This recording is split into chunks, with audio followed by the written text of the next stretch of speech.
susundin anuman ang suliranin.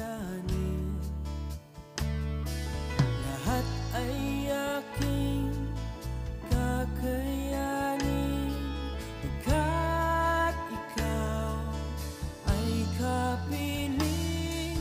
Subukin man ng panahon, mananatili sa'yo, Panginoon.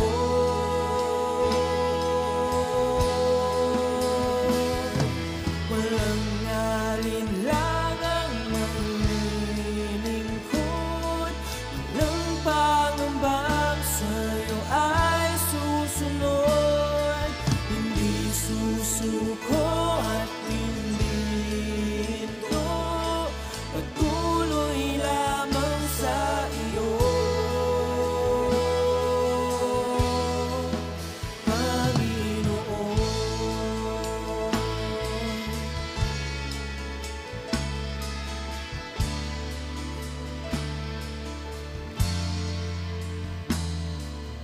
Ikaw ang aking paglilingkuran, kahit saan dalhin. Okay, magandang gabi po sa ating lahat, mga kapatid. Ako pong muli ang inyong lingkod, Reverend Virgilio Santos ng Jesus Be Lifted Up, Calapan City, Oriental Mindoro. At narito po tayo ngayon upang muling mag-aral ng kanyang buhay at banal na salita, no? So sa gabing ito po ay bumabati po ako ng magandang gabi sa lahat ng ating tagapakinig sa Tinig ng Pag-asa, at ating pong pagbubulay-bulayan ang salita ng Diyos patungkol po sa paglilingkod, no? At ang tema po natin ngayong gabi ay patungkol po sa sinasabi ng banal na kasulatan dito po sa aklat ng Joshua chapter 24 beginning verse 14 and 15. At ganito po ang sinasabi, no? Sabi po rito sa verse 14, "So fear the Lord and serve Him wholeheartedly. Put away forever the idols your ancestors worship when they lived beyond the Euphrates River and in Egypt. Serve the Lord only." Sabi po ng verse 15, "But if you refuse to serve the Lord, then choose today whom you will serve. Would you prefer the gods of your ancestors beyond the Euphrates, or will it be the gods of the Amorites in whose land you now live? But as for me and my family, we will serve the Lord." So purihin po ang Diyos sa mga salitang ito na ating binasa. Siguro po mas maganda basahin din po natin sa Tagalog, ano? Para lubos nating maunawaan ang sinasabi ng banal na kasulatan. Ang sabi po dito sa Joshua 24 verse 14, "Kaya ngayon, sambahin niyo si Yahweh at paglingkuran niyo siya ng buong puso't katapatan. Alisin niyo ang mga Diyos-Diyosan na dating sinasamba ng inyong mga ninuno sa Mesopotamia at sa Ehipto. Si Yahweh lamang ang inyong paglilingkuran. At kung ayaw niyong maglingkod kay Yahweh, pumili kayo ngayon kung sino ang inyong paglilingkuran. Ang mga Diyos na pinaglingkuran ng inyong mga ninuno sa Mesopotamia, o ang mga Diyos ng mga Amoreo na sinasamba dito upang inyong sa lupaing inyong tinitirhan." Yon. "Ngunit para sa akin at sa aking sambayan, kay Yahweh kami maglilingkod. So purihin po ang Diyos sa mga talatang ito na ating binasa at siya po ang magbigay sa atin ng karunungan. Tayo po'y manalangin saglit. Dakilang Amang Banal, salamat po sa gabing ito na muling aming pagbubulay-bulayan ng iyong buhay at banal na salita. Holy Spirit, kayo po ang aming great teacher. Bigyan niyo po kami ng karunungan, ng kaalaman nagmumula sa iyo upang maipahayag po namin ang iyong salita ng malinaw at may katotohanan.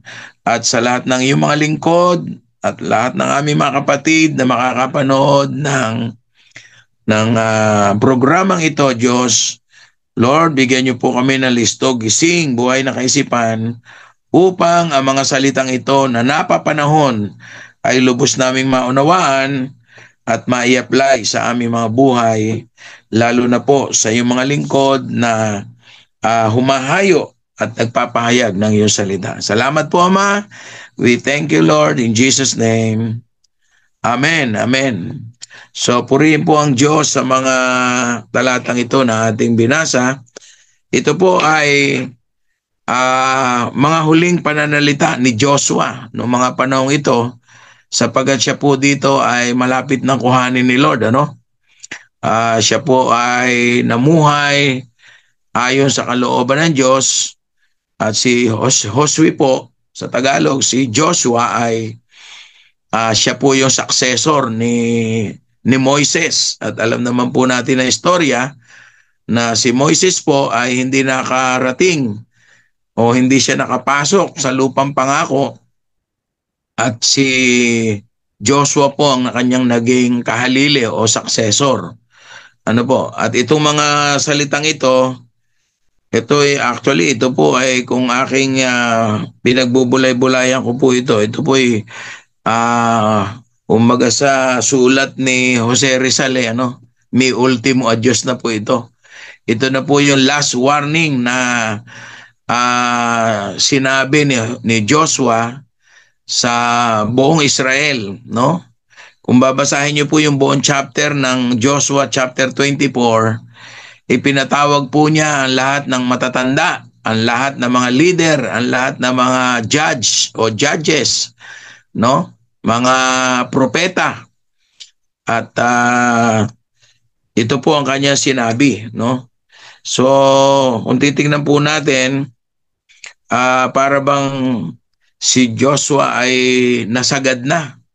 Parang ito na po yung huling mga pananalita na binanggit niya, na sabi niya rin sa bandang huli, dahil alam niya na mga Israelita kapag ka po nakakaranas ng problema, nakakaranas ng gutom noong mga panahon na yon, nagagalit, no? At yan ay nangyari noong panahon ni Moises na ang mga tao ay parang gusto uling bumalik sa Egypt dahil sabi nila, mainam pa sa Ehipto, kahit alipin kami doon, maraming pagkain, hindi kami nagugutom, hindi kami nauuhaw. So, ganun po ka-reklamador ang mga Israelita, at hindi lang yon. No, sila po, sabi rito sa binasa natin, sila po pala ay talagang sumasamba sa Diyos-Diyosan noong mga panahong yon, na kahit nakakita na sila at nakaranas na maraming himala, no, sa pamamagitan ni Moses at maging ni Joshua, ay sila po ay mananamba pa rin sa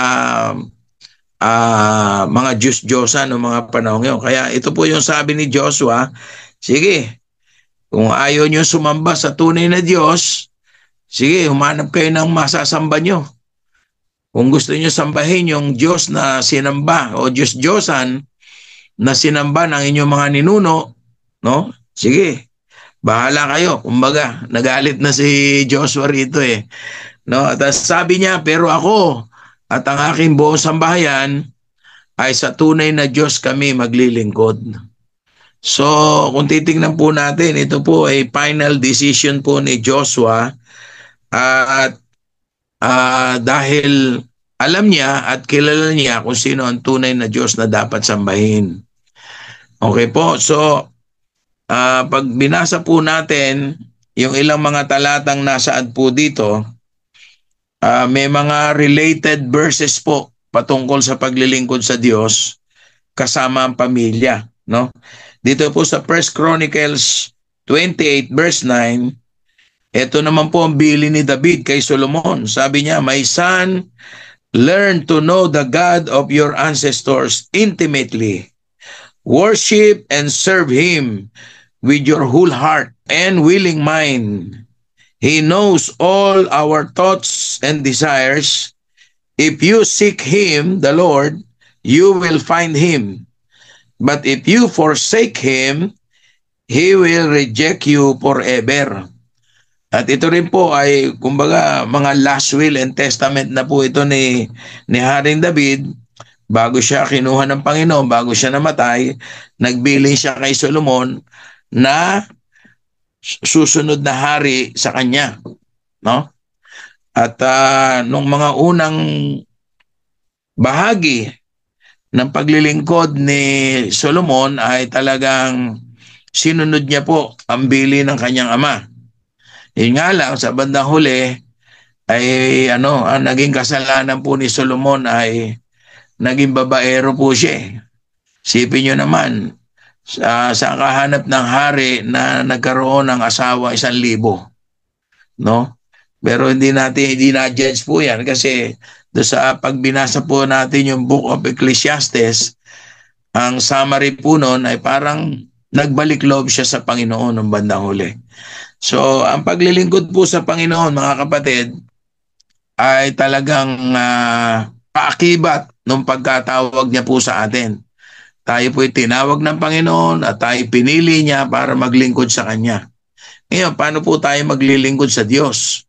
No? Kasama ang ating pamilya. Naalala ko po sa aklat ng mga gawa, ay may binanggit po doon yung mga lingkod ng Panginoon habang sila'y nakakulong, no? Kasi nagtanong po yung jail warden o yung pinuno ng kulungan kung paano sila maliligtas. Sabi ng mga alagad, "Believe in the Lord Jesus Christ, you and your family shall be saved." So kung titingnan po natin, parang collective, ano?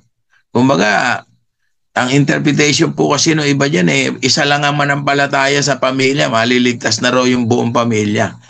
Pero pag binasa niyo po ang kabuuan ng gospel o patungkol sa kaligtasan, ang kaligtasan po ay personal, no? Individual po yan. At kung babasahin po natin na maigi yung istorya ngayon sa Acts chapter 16, ay iginaid po nung ama o nung ama ng tahanan na yon ang kanyang buong pamilya at dinala sa paanan ng Panginoon o sa paanan ng mga alagad at talagang sila po ay nagpabautismo bilang tanda ng kanilang pananampalataya. So bawat isa po sa kanila ay talagang personal na lumapit sa Panginoon at naligtas. So, yun po. So, ibig sabihin, ang kaligtasan po talaga ay personal. Kailangan mong personal na tanggapin ng Panginoon upang maranasan yung ipinangakong kaligtasan sa punggitan ng pananampalataya sa ating Panginoong Hesus at pagtanggap sa Kanya bilang Panginoon tagapagligtas, no? At pagtanggap o pananampalataya sa ginawa ng Panginoon doon sa krus ng Kalbaryo.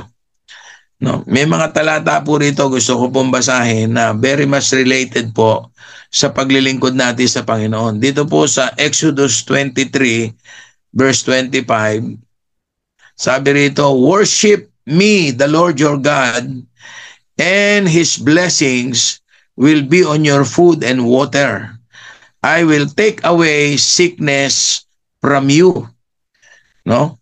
Dito po yung pagsamba at saka yung paglilingkod sa Panginoon ano po yan parang pinag-isa na po ng Panginoon yan. Kasi kung ikaw ay sumasamba sa Diyos at nananampalataya ka, nagtitiwala sa Panginoon, ay dapat ay paglingkuran po natin siya. At may pangako po ang Panginoon na kapag ginawa po natin ito, tayo kanyang pagpapalain. Sabi po dito sa Psalms 2 verse 11, serve the Lord with fear and rejoice with trembling. So tayo daw po'y maglingkod sa Diyos ng may takot sa Kanya, no? At tayo mag-rejoice, magalak, no? So ang paglilingkod po sa Panginoon, hindi po ito kabigatan, ano? Kundi ito isang privilege na bilang anak ng Diyos, tayo po ay binigyan ng authority o ng kapangyarihan para siya ay paglingkuran. So we are all servants, no? Sabi rito sa Psalms 100 verse 2, si Yahweh ay papurihan at paglingkuran siyang kusa. Lumapit sa presensya niya at umawit ng may tuwa. So kung tayo po'y naglilingkod sa Diyos, dapat voluntary, ibig sabihin talagang kusang loob. Hindi tayo napipilitan. At sabi niya rito, tayo dapat ay maglilingkod sa Panginoon, sumasamba sa Diyos ng masaya. Kasi yun ang kinalulugdan ng Panginoon. Okay? Sabi rito sa 1 Corinthians 15:58, alam na po natin ito. Sabi ni Pablo sa mga taga-Korinto, stand firm and be steadfast. Keep busy always in your work for the Lord, because you know that your labor in the Lord is not in vain. Ayan. So tayo daw po'y maging busy sa paglilingkod sa Diyos o sa paggawa ng pagsunod sa Panginoon o sa paggawa ng mabuti bilang paglilingkod sa Diyos. At sabi niya rito, hindi nawawala ng kabuluhan. So lahat po ng ginagawa natin sa Diyos ay po yan, sabi ko nga sa inyo kanina, ito po'y pribilehyo natin, isang napakalaking opportunity na tayo po ay maglingkod sa hari ng mga hari, sa Panginoon ng mga Panginoon, no? Kumbaga, ikaw ay isang lingkod ng Diyos na pinayagan ng Panginoon na pumasok sa kanyang kaharian. Di ba sa mundo yung makapasok ka nga sa Malacanang, di ba malaking opportunity na, lalo pa kung ikaw ay naglilingkod doon, no? Naalala ko po, meron akong isang naging kaibigan nung araw na nagmamalaki siya kasi nakapagtrabaho siya sa Malacanang hanggang sa siya mag-retire. Tuwan-tuwa po siya at lahat ng bisita ng presidente o ang presidente mismo ay pangkaraniwan lang niya nakikita, no? Alam niyo kung ano trabaho? Ang trabaho po niya doon ay janitor, tagalinis, tagawalis, tagalampaso ng Malacanang. Pero nasa loob naman siya ng Malacanang. So yung maging lingkod ka ng Diyos, no? Katulad sa Old Testament, yung maging taga-timpla ka lang ng inumin ng hari, malaking privilege po yun, siyempre. At kung sweldo pag-uusapan, sigurado kung mas malaki sweldo ng mga naglilingkod sa hari kaysa yung sa pangkaraniwang empleyado. So yung pong maging servant ka ng Diyos na makapangyarihan sa lahat ay nakakatuwa, napakalaking pribilehiyo po yan. Sabi ng Ephesians chapter 6 verse 7, serve wholeheartedly as if you were serving the Lord and not men.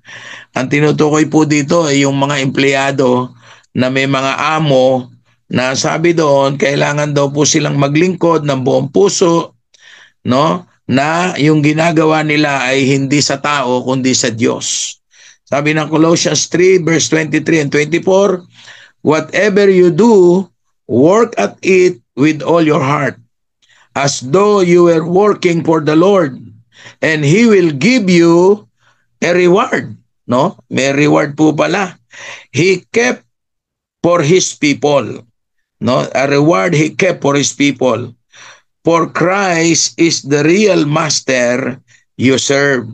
So kapag tayo po ay nag-i-empleyo o namamasukan o nagtatrabaho o naglilingkod sa ating mga amo, sa ating mga employer, ang kinin po natin na ito ay isang malaking bagay na sabi ng Panginoon, kapag ginagawa mo ito, parang sa Diyos ka naglilingkod. Kaya nga po yung mga, pansinin niyo po sa ating bansa, kasi tayo po ay nasa bansang demokratiko, no?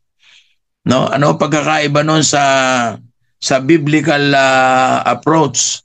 Sa Bible po, ang form of government ay theocratic o kaya kingly o monarchical, no? Na kapag ginusto ng hari, walang pwede pumigil. Samantala pag demokratiko, pwede kang lumaban. Kaya sa atin po sa Pilipinas, ang dami nagrarally, ang dami nag-aalsa, no? Kahit yung mga tao na pupunta ng lansangan at ibino-voice out nila yung kanilang mga reklamo, no? Sabi ko nga, kung yung lingkod ng Diyos na alam natin tumakbo bilang presidente, nakadalawang beses nga at nanalo o kaya naging presidente, di ang gagawin ng mga tao na nagrarally, no, o nag-aalsa, susunugin din yung kanyang effigy, no, yung kanyang larawan na ginawa nila, inanyuan nila tapos sinusunog sa kalye. So yun po ay hindi po biblical, kundi ito po ay against the law of the Lord. Dahil ang sabi ng Romans 13, ang mga taong inilagay ng Diyos sa pwesto ay mga lingkod ng Diyos. At kaya sila nariyan ay para sa kapakanan ng tao. No, ngayon, ang tanong paano kung mali nga ang ginagawa nila? Kung mali o sala o corrupt, ganito, ganyan. Tayo pong mga Kristiyano, hindi tayo kailangan makipagsabayan doon sa mga nagrarally na yan at nag-aalsa, no? Gumagawa ng mga bagay na paglaban sa gobyerno. Kasi pag ginagawa natin yun, sabi ng Romans 13, nilalabanan natin ang Diyos. Kasi yung inilagay ng Diyos, lingkod niya yun no? Kung masama ginagawa, ang magagawa lang po natin, mga kapatid, ay hilingin sa Diyos, no? Hilingin sa Diyos na kahabagan sila ng Panginoon, baguhin sila ng Panginoon, at kung hindi, ay meron po tayong prinsipyo sa Biblia na sabi roon, kapag ang Diyos ang naglagay, walang makapag-aalis. Pero pag ang Diyos ang nag-alis, wala nang makakapagbalik. So hintayin na lamang natin na ang Diyos ang kumilos. At tayo po bilang mga tao ay magpasakop at sumunod sa batas na umiiral. Kasi sa Biblia po, maging sa ating buhay, kapag yung hindi mo alam yung batas pero nasuway mo, may parusa din lalo na kung alam mo yung batas at nasuway natin. Siguradong mas malaki po ang parusa doon. Okay, ngayon ano po ang gagawin natin kung tayo naglilingkod sa Diyos? In serving the Lord, you must be, eto po, meron lang ako sinipi rito, you must be faithful, honest, and trustworthy. Ano po ibig sabihin nun?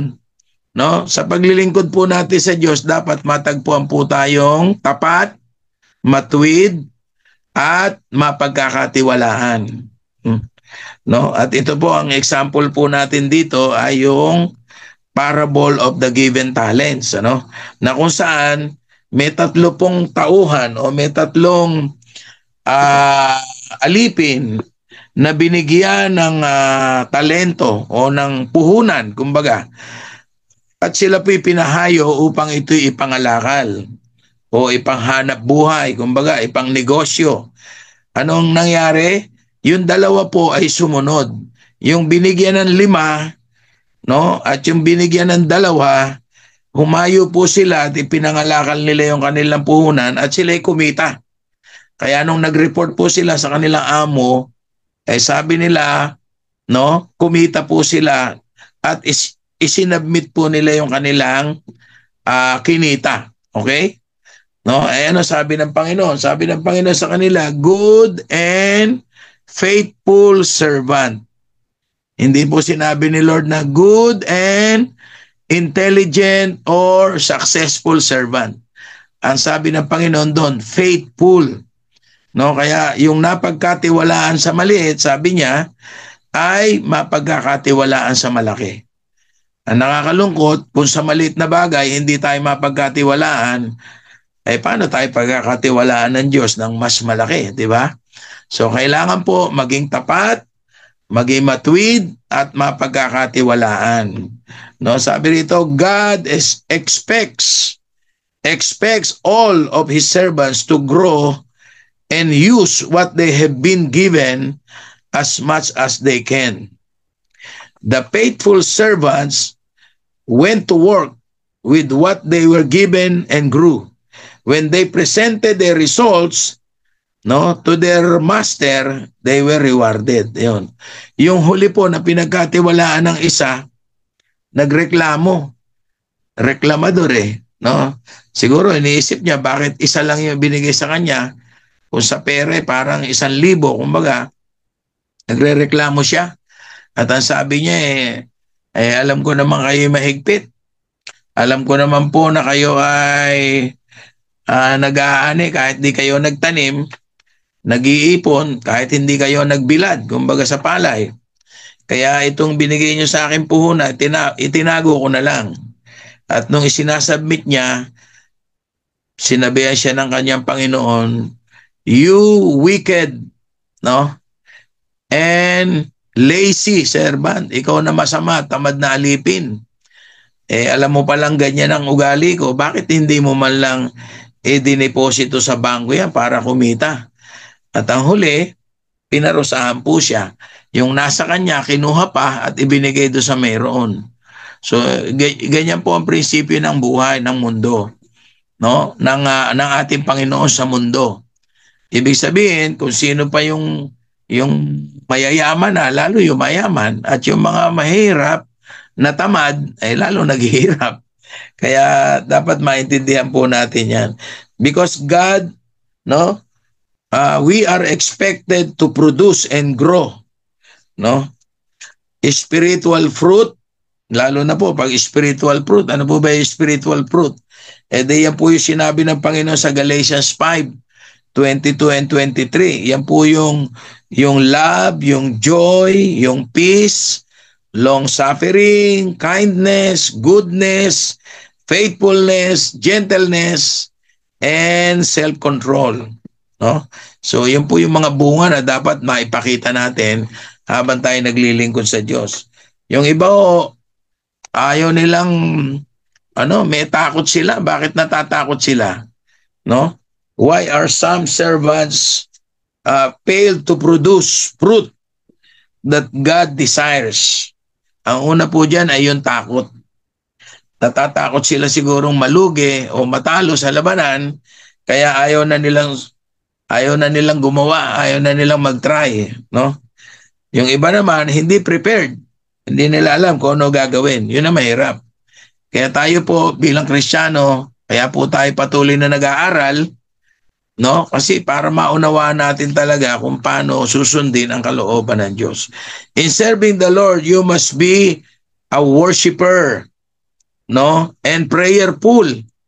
Bakit po? Kasi meron ba naman lingkod na hindi marunong man lang purihin ang kanyang Panginoon o ang kanyang amo. At pag ginawa po natin yun sa Diyos, ay nalulugod ang Diyos, di po ba? Kaya sabi ng Biblia, pag binasa po natin yung John 4:23 and 24, yan po yung paraan ng pagsamba natin sa Diyos. Kung nung araw, meron po tayong gustong tingnan, gustong hawakan, meron tayong mga props, kumbaga, na ginagamit para masamba ang Diyos. Pero ngayon, sabi ng John chapter 4, verse 23 and 24, darating ang panahon at ngayon na nga, na ang tunay na sumasamba sa Diyos ay sasamba sa Kanya sa Espiritu at sa katotohanan. Espiritu at katotohanan. Ang Espiritu po, mga kapatid, hindi naman natin nakikita. Ang Diyos, di natin nakikita. Pero kung nananampalataya tayo may Diyos, pwede natin siya sambahin. Sino naman yung katotohanan? Wala pong ibang binabanggit diyan kundi ang ating Panginoong Jesus. Kasi siya mismo nagsabi sa John 14:6, I am the way, I am the truth, I am the life. No one can come to the Father except through me. So siya po yung katotohanan simula pa po nung una. At mababasa po natin yan sa John chapter 1 verse 1. In the beginning was the Word was with God, and the Word was God. So yung pong word na yon, ang sabi ng John ng verse 14, yun po yung nagkatawan tao. Kaya pwede natin sambahin ang Diyos sa espiritu at sa katotohanan, at tayo po ay maging mapanalanginin. Yan. No, pray without ceasing. At alam naman po natin yan, walang Kristiyano na hindi nananalangin sa Diyos o hindi niya kinakausap ang kanyang Panginoon. Kaya ito po yung lagi nating gawing lifestyle na paggising natin sa umaga o talagang kailangan gumising tayo ng maaga para makipag-usap sa ating Diyos, no? Okay? Sa Romans 12, 1 and 2, binanggit din po yan kung paano natin sasambahin ng Diyos. Sabi rin ni Pablo ron, ipinakikiusap ko sa inyo na ialay ninyo ang inyong sarili o ang inyong katawan bilang handog na buhay, banal at kalugod-lugod sa Kanya. Ito ang karapat-dapat na pagsamba natin sa Diyos. So, nung araw po, kapag tayo sumasamba, o ang mga tao po nung Old Testament, kapag sumasamba sa Diyos, may dala silang handog, may hain, merong mga hayop na papatayin, ano? At yung dugo nun, at yung laman nun, yung taba nun, yun ay sinusunog. Ang sabi ng Biblia, ito po'y masamyong handog sa Diyos. Pero ngayon, hindi na natin ginagawa yun kasi we are now under grace. Yung katawan natin ang ating ialay sa Panginoon bilang handog na buhay. At doon po natin mabibigyan ng kaluguran ng ating Panginoon. In serving the Lord, you must be a doer of the word. Tayo daw po ay dapat maging doer. No? Hindi lamang tayo good listener, kundi doer or obedient to God's instruction. Sabi po ng James chapter 1 verse 22 and 25, no?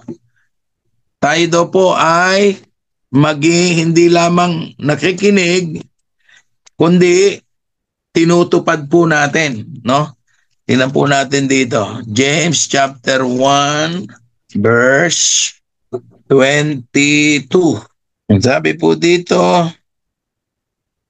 mamuhay kayo ayon sa salita ng Diyos, kung ito'y pinakikinggan lamang ninyo, ngunit hindi nyo isinasagawa, dinadaya ninyo ang inyong sarili. Sapagkat ang nakikinig sa salita, ngunit hindi sumusunod, dito ay katulad lamang ng isang taong tumingin sa salamin, pagkatapos tingnan mabuti ang kanyang sarili ay umalis, at kinalimutan ang kanyang itsura. Ang taong nagsasaliksik at nagpapatuloy sa pagsunod sa kautosang ganap na nagpapalaya sa tao ang pagpapalain ng Diyos sa kanyang o sa lahat ng kanyang gawain. Siya ang taong gumagawa at hindi nakikinig lamang at pagkatapos ay nakakalimot. So, dito po makita po natin na ang pagsunod po ay napakahalaga. No? Kaya kailangan po tayo po ay laging masunurin sa salita ng Diyos. Okay po? Ang sumunod, sabi rito, in serving the Lord, you must be teachable and humble. No? Pag sinabing teachable, we are learner, knowledgeable, but humble and easy to accept our faults and mistakes. And with a repentant heart. Sabi ng James chapter 4 verse 6 to 8, no, yun daw pong mapagmataas ay kinamumuhian ng Diyos, pero yung nagpapakumbaba ay pinagpapala ng Panginoon. So, kailangan po natin itong maging teachable. No, na pag narinig po natin ang salita ng Diyos, no, we need not to complain kasi minsan meron tayong nakikipagdebate tayo, no? Minsan dumedepensa, pero pag narinig po natin ang salita ng Diyos, magpaturo po tayo kay Lord. At maging sa mga lingkod ng Diyos, ano? Kasi kung minsan parang pinepersonal, No, ako na naman ako na naman ang pinapatamaan ni pastor. Hindi po ganon. Ang salita po ng Diyos ay para sa lahat. At kung ikaw ang tinamaan, ay praise the Lord. Aminin mo at magbago ka na, sabi ng Panginoon. Matthew 5:5, ang sino man nagpapakumbaba, aanihin niya ang daigdig. Ano po ibig sabihin nun? Ang tao pong mapagpakumbaba, no, ay mag-aani o ibibigay ng Diyos sa kanya ang daigdig. Ibig sabihin, yung mga material, mga financial blessing, lahat na yan ay pwede ipagkaloob ng Diyos sa mga taong nagpapakumbaba. Yung umaamin na kung wala ang Diyos, wala siya magagawa. Kasi wala naman tayo pwede ipagmalaki sa Diyos.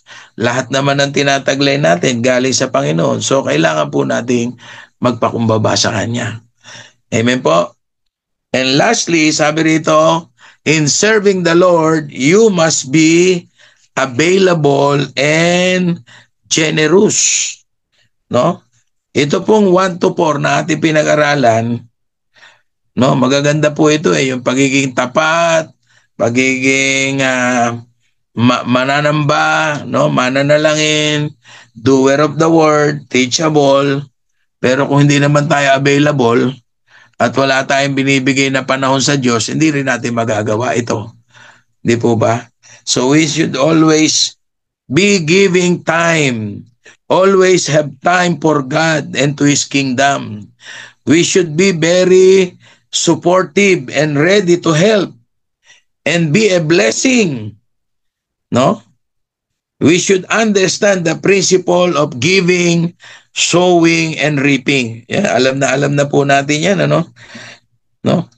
Kaya kung tayo po ay magbibigay ng sapat na oras na panahon sa Panginoon at handa natin ipagkaloob maging yung mga substances po natin for the glory of God, no? Ito po ang tamang paglilingkod sa Diyos. Alam niyo po, ako po sa biyaya ng Panginoon, ang patutuo po ng buhay ko, no? Ako po ay dating nagtatrabaho sa gobyerno Being a civil engineer in the government, talagang matutuksok ang gumawa ng masama. Sa daming nanunuhol hanggang ngayon, hindi naman nagagawa ng paraan niya ng gobyerno Kung talamak pa rin, lalo na po doon sa mga ahensya ng gobyerno na maraming pera, na maraming budget, maraming pondo, no? Kaya ano po ang naging desisyon ko noon? Tinalikdan ko po ang aking trabaho at si Lord na lang ang aking employer. Sabi ko kay Lord, Lord, iiwanan ko na tong trabahong ito kasi convicted na ako Kumbaga, kinukonsensya na po ako. Kaya ang ginawa ko, sabi ko, nagpaalam ako sa aking boss at maglilingkod na lang ako sa Panginoon at siya na ang aking employer. And praise God, no? Hindi po ako nagkamali ng pagpili. Nakatapos po lahat ang aming mga anak, may kanya-kanyang trabaho na, may pamilya na, may mga apo na po kami. And praise God, ngayon po, naglilingkod po kami sa Panginoon.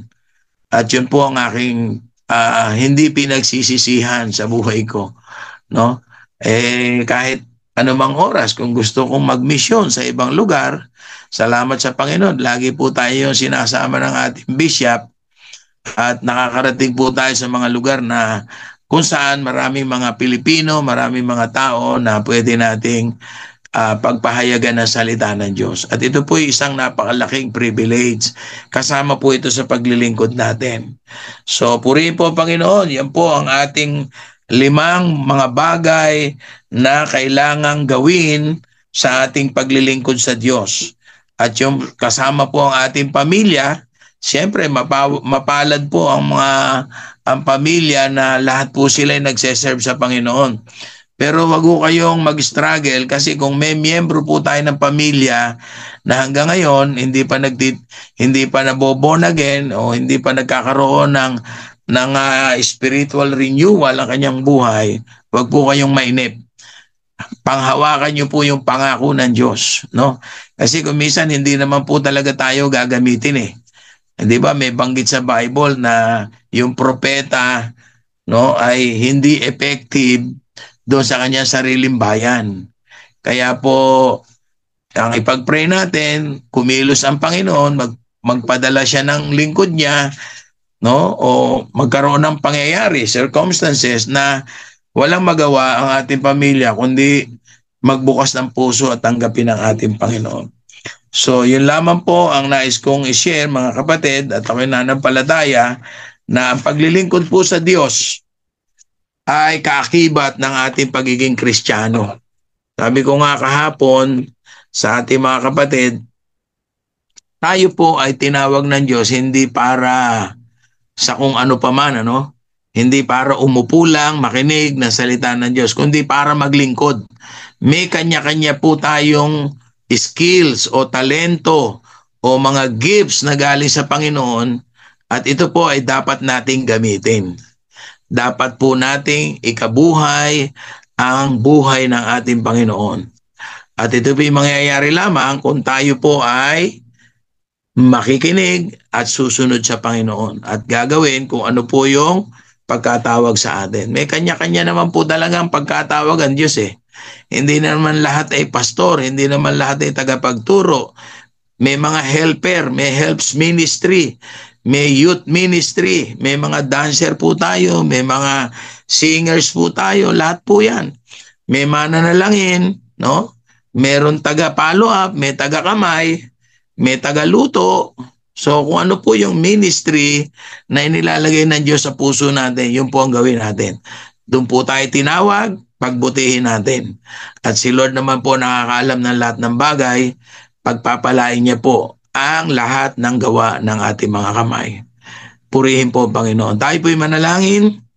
Dakilang Diyos, salamat po sa oras na ito at kami po ay nananampalataya, patuloy na nagtitiwala at nag-aalay ng aming buhay upang magamit sa paglilingkod sa iyo at upang ang iyong kaharian ay lumawak dito sa lupa. Marami pang mga tao ang maabot ng iyong salita. Lord, mabago ang buhay, tanggapin ka bilang Panginoon tagapagligtas at maging pagpapala rin po sila, hindi lamang sa kanilang pamilya, kundi sa lahat ng tao na nais mong maabot, Panginoon, ang iyong salita ng kaligtasan. Kaya maraming po salamat. Pagpalain niyo po lahat ng sumusubaybay sa programang ito ng Tinig ng Pag-asa. At Lord, I pray in Jesus' name, continue to bless everyone. Lord, ang mga may sakit karamdaman, patuloy niyo padaluin ang himala ng kagalingan. Ama, salamat po, Diyos. We entrust everything unto you. Sa lahat po na may pangailangan material, pinansyal, i-bless mo po sila, Panginoon. Maging sa mga bawat pamilya, Lord, emotional blessing. Bind them with your love, with your mercy, with your grace that endures forever. Salamat po, Ama. Salamat po, Panginoon. Ito po ang aming samot panalangin. Sa pangalan ni Jesus, sa pangalan ni Jesus. Amen, amen, amen. God bless you all. Magandang gabi po sa ating lahat. Ay aking kakayanin, pagkat ikaw ay kapiling. Subukin man ng panahon, mananatili sa'yo, Panginoon.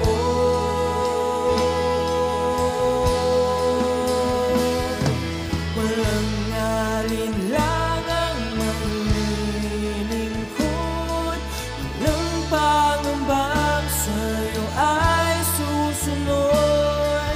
Hindi susuko at hindi hinto, patuloy lamang sa iyo,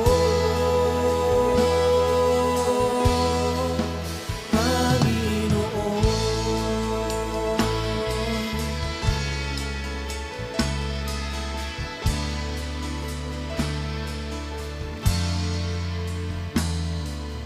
Ikaw ang aking paglilingkuran kahit sa